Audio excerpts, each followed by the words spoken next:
Bismillahirrahmanirrahim. Assalamualaikum warahmatullahi wabarakatuh.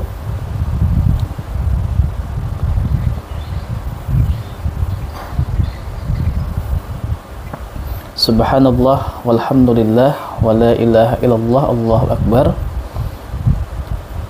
Alhamdulillah, kita kembali dipertemukan oleh Allah, masih bisa istiqomah dalam rutinitas kita, kajian bulanan integrasi studi Islam. Dan untuk tema pada pertemuan hari ini, saya ingin mencoba sharing atau berbagi tentang metode amalan cerdas di bulan Ramadan. Karena alhamdulillah sebentar lagi kita akan memasuki bulan yang penuh dengan keberkahan ini. Tentu banyak sekali amalan-amalan yang bisa kita kerjakan di bulan suci. Namun hari ini kita bukan hanya berbicara amalannya apa saja, tapi insya Allah kita juga akan sharing, kita juga akan diskusi bagaimana strategi dalam mengerjakan atau mengamalkan amalan itu. Karena biar bagaimanapun hidup di dunia ini sebentar,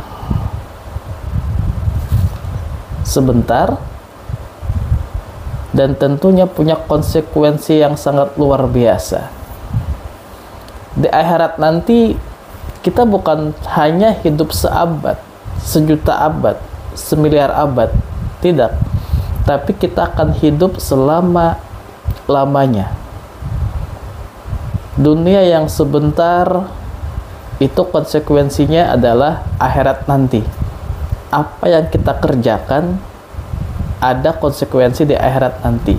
Nah, karena itu hari ini kita sharing tentang strategi mengamalkan amalan cerdas di bulan Ramadan. Dan tentunya sebelum kita berbicara strategi, saya ingin menjelaskan dulu keutamaan-keutamaannya apa saja berdasarkan hadis Rasulullah.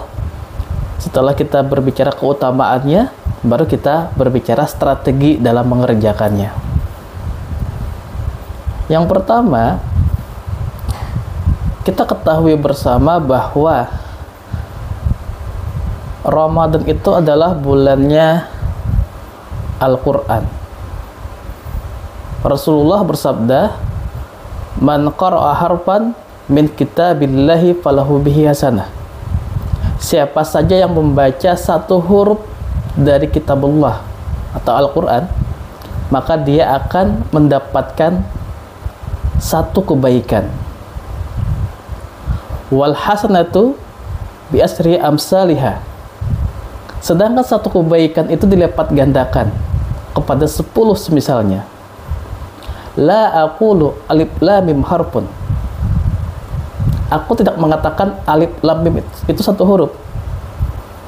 Walain alifun harfun, wala min harfun, wa mim harfun. Tapi alif satu huruf, lam satu huruf, dan mim satu huruf. Jadi yang pertama adalah keutamaan membaca Al-Quran di bulan Ramadan.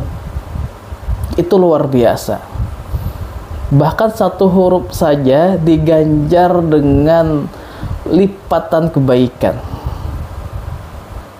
Apalagi di bulan Ramadan. Kalau alif satu huruf, lam satu huruf, mim satu huruf, dan itu dikali berpuluh-puluh lipat, bayangkan berapa kebaikan yang kita dapatkan ketika kita membaca satu ayat. Bayangkan berapa kebaikan yang kita dapatkan ketika kita membaca satu lembar. Bahkan bayangkan jikalau kita membaca 1 juz sehari, berapa puluh kebaikan yang kita dapatkan. Jadi kita berbicara keutamaan dulu untuk memantik motivasi kita untuk beramal sebelum kita berbicara strateginya seperti apa. Nah, ini adalah hal yang sangat luar biasa. Kita baca Quran, kebaikan-kebaikan itu berlipat-lipat kita dapatkan. Bahkan insya Allah ini menjadi pelebur dosa-dosa kita juga, karena kebaikan kita isi terus dengan kebaikan setiap waktu. Ya.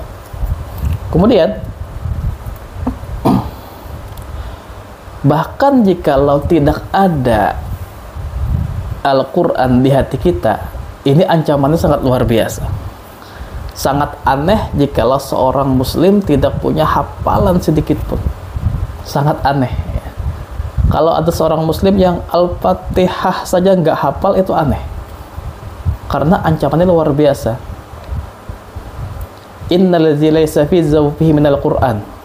Sesungguhnya jikalau di dalam hatinya itu tidak ada Al-Quran sedikit pun yang dia hafal, nah ini kelewatan ya sebagai muslim. Sangat aneh ya. Kal baiti khorib, bagaikan rumah yang akan roboh.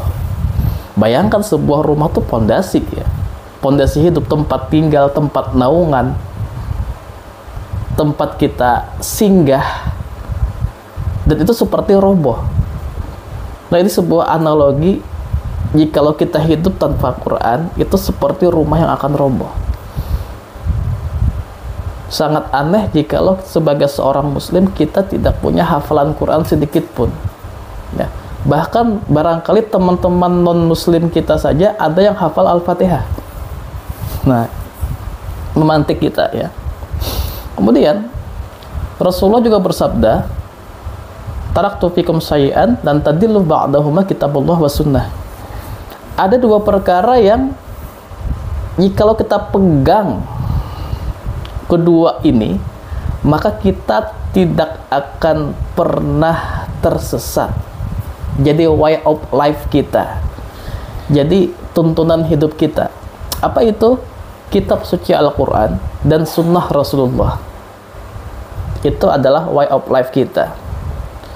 Sebisa mungkin kita istiqomah dalam mengamalkan Al-Quran dan sunnah Rasulullah. Bahkan kita akan menjadi orang yang terbaik jikalau kita belajar Al-Quran dan mengajarkannya.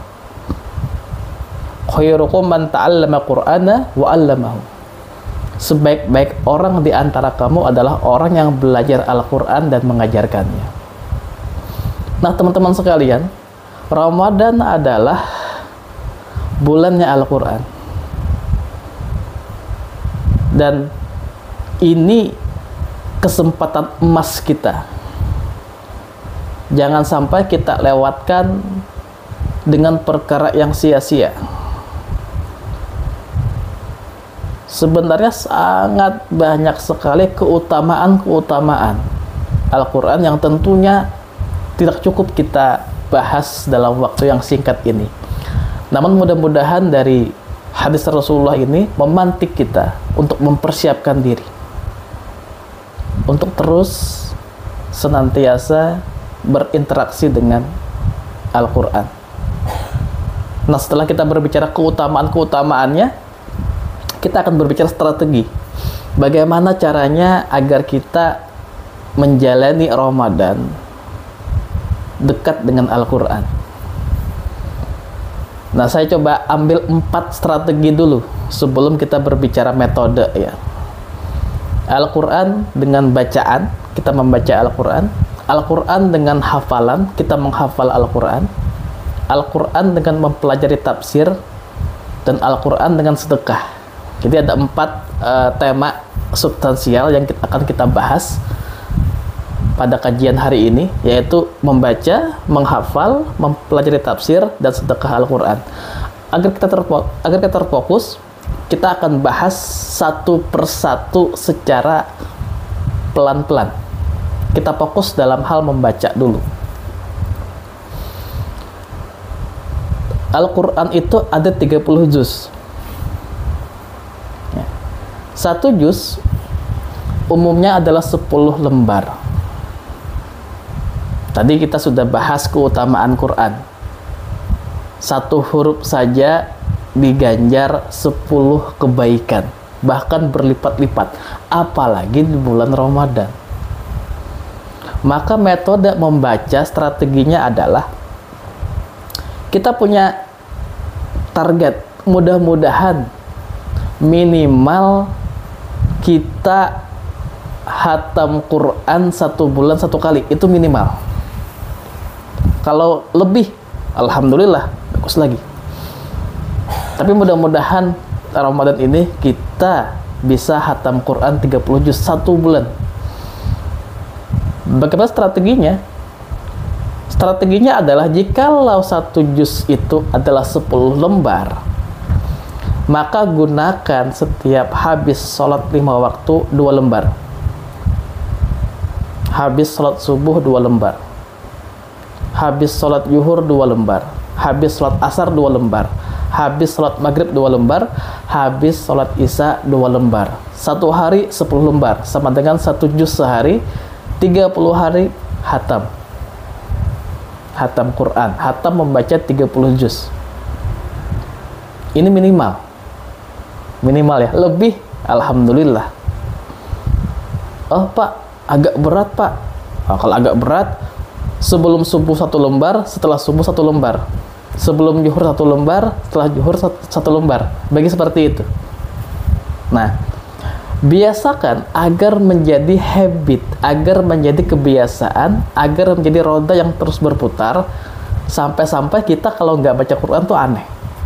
Kalau kita setelah subuh nggak baca Quran itu agak ada beban nih, nggak ada interaksi. Nah, biasakan terus terbiasa, lambat laun kita akan istiqomah dalam menjalankannya. Nah, ini strategi yang pertama dalam hal membaca. Apalagi sudah kita sebutkan keutamaannya, ya. 1 huruf diganjar 10 kebaikan. Sekian banyak huruf, puluhan kebaikan, apalagi di bulan Ramadan. Itu strategi dalam membaca. Kemudian menghafal. Menghafal Al-Quran. Tentu ada metode strategi yang bisa kita jalankan. Kita bahas pelan-pelan agar terfokus. Yang pertama adalah membaca berulang-ulang. Terkadang ada momen kita tidak pernah menghafal tapi hafal. Betapa banyak teman-teman kita yang tidak pernah menghafal surah Yasin tapi hafal ternyata. Kenapa? Karena ketika ada acara mungkin baca surah Yasin bersama-sama, sering terbiasa, berulang dibaca, hafal. Padahal tidak ada niat untuk menghafal, tapi dia hafal karena membaca berulang-ulang. Misalkan surah Al-Muluk ayat pertama, tabarakallazi, tabarakallazi, tabarakallazi, ulang-ulang sampai ingat di kepala. Tabarakallazi mungkin 10 kali. Kemudian lanjut biyadihil mulk, tabarakallazi biyadihil mulk, diulang-ulang terus. Ayo coba kalau kita kalikan tadi 1 huruf berapa kebaikan. Orang menghafal Quran itu berulang-ulang. Berulang-ulang dibaca per huruf melipat ganda kebaikan. Tentu ada orang yang dia cepat hafal. Ada juga orang yang dia lambat hafal. Wabil khusus bagi teman-teman yang sulit menghafal Quran, jangan berkecil hati dulu. Kenapa? Karena bisa jadi Allah mempersiapkan kita untuk membersihkan dosa-dosa kita, sehingga kita baca berulang-ulang terus. Pagi hari baca, hafal, siang hilang, siang ulang lagi, hafal, sore hilang. Jangan berkecil hati dengan hal itu, terus berusaha. Karena bisa jadi dengan mengulang-ulang hafalan, murojaah berulang-ulang, itu berapa kebaikan dari huruf yang kita baca berulang-ulang untuk menghapuskan dosa-dosa kita di masa lalu. Jadi teman-teman jangan berkecil hati. kalaunya agak sulit dalam menghafal Quran. Itulah hikmahnya.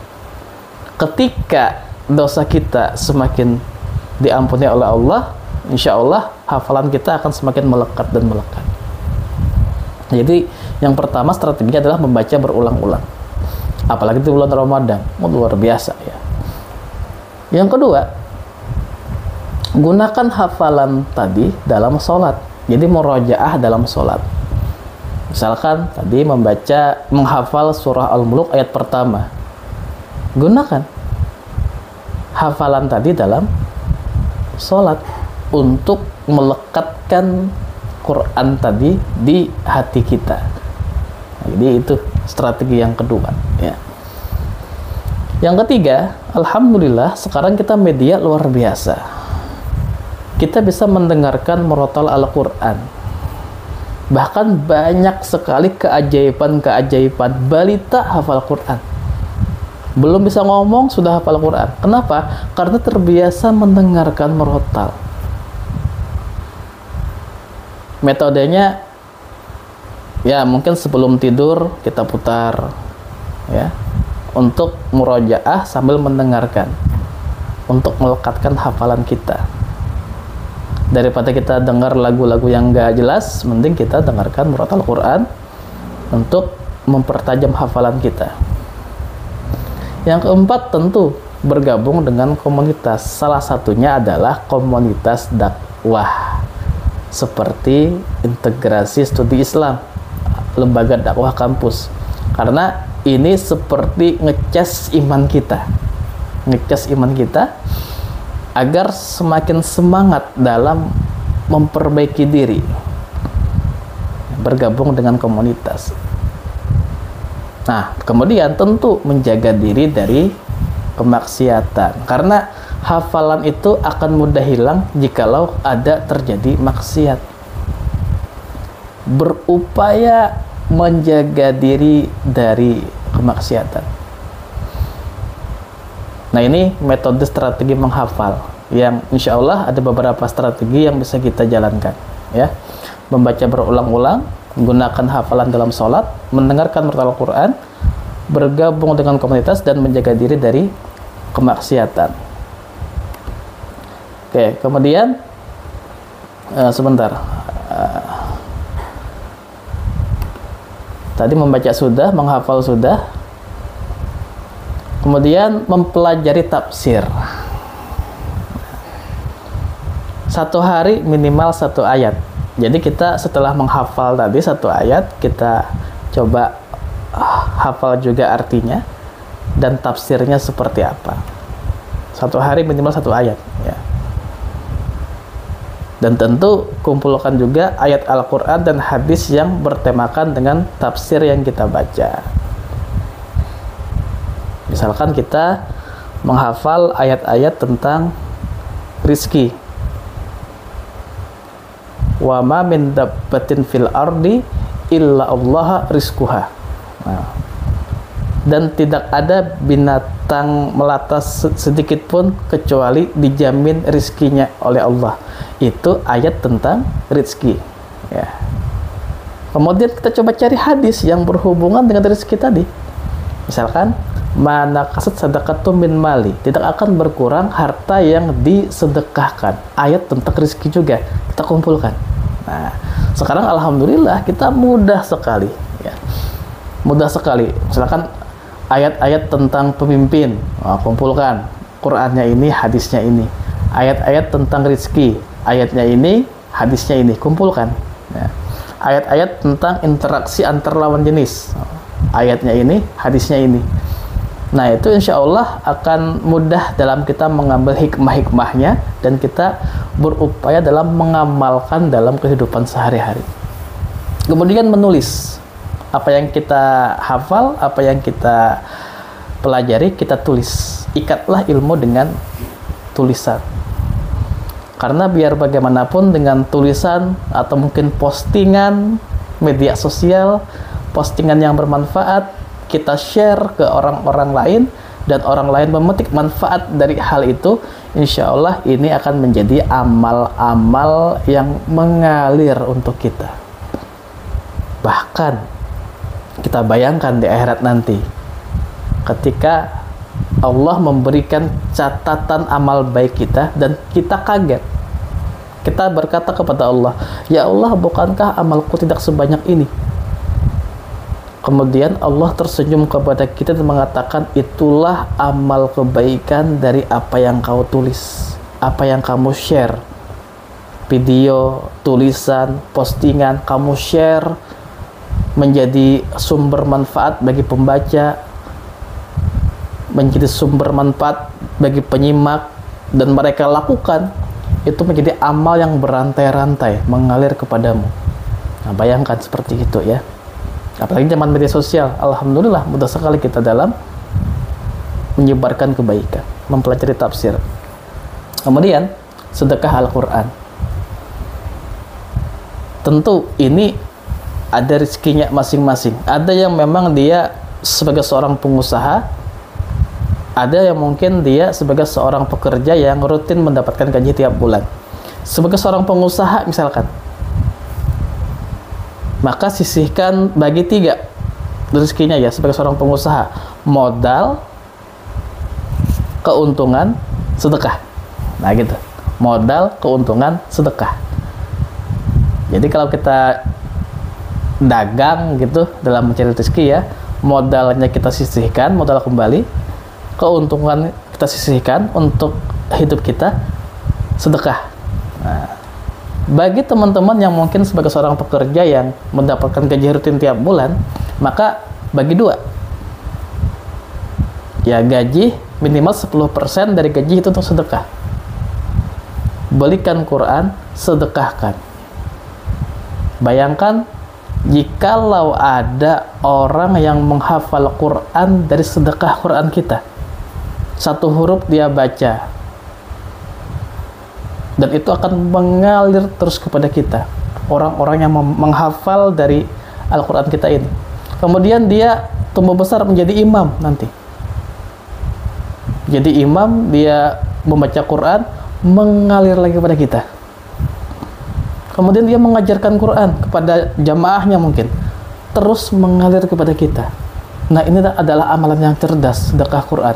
Berapa Quran? 100.000, 50.000. Beli, sedekahkan kepada penghafal Quran. Nah, jadi tentu dalam mempersiapkan amalan bulan Ramadan sangat banyak sekali amalan-amalan. Tapi hari ini karena waktu terbatas, saya coba fokuskan kepada strategi dalam interaksi dengan Quran, baik itu menghafal, kemudian membaca, mempelajari tafsir, dan juga sedekah Al-Quran. Mudah-mudahan bermanfaat. Kita coba lanjutkan dalam tanya jawab insya Allah. Assalamualaikum warahmatullahi wabarakatuh.